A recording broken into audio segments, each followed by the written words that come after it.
We're having a comic strip making workshop here in conjunction with Art Spiegelman's wordless performance.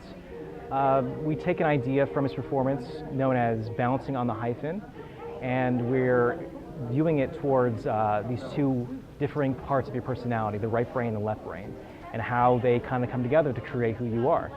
One example is we have, for the left brain, we're focusing on logic, reason, organization. On the right brain, we're having people illustrate something artistic, creative, and free thinking.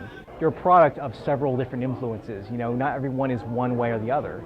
So, for example, for me, you know, I'm a political cartoonist. I'd like to think that the politics side is my logical side, that I think of who, you know, what kind of arguments I'm trying to make, who am I trying to persuade, what kind of policy am I promoting, what policy am I against. And the creative side, the right brain side, is more about, well, how am I going to express this idea? What kind of symbols am I using?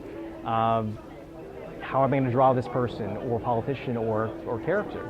So a lot of that is, it goes together to create, you know, some product. So a lot of it is just, you're the product of all these influences. But if you want to organize it out, you can do that.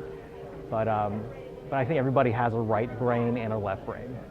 Sometimes being simple is beautiful, you know. Sometimes having too much detail is actually kind of distracting and kind of ugly. It just sort of depends. So it's hard to define because there's no right answer.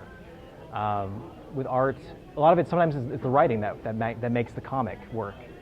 Everybody has different aspects of right and left brain. Unless you're Spock or something, you're going to have a creative side. You like certain music better than other kinds. You like certain kinds of art better than other kinds.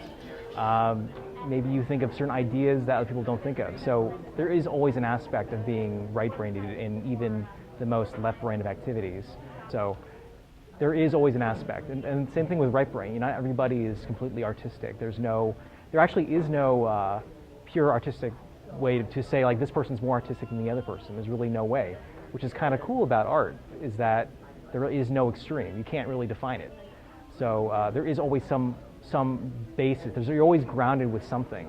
Whether you're drawing a character or an animal or something, it's based out of something that exists, something in nature, something that you're, some starting point.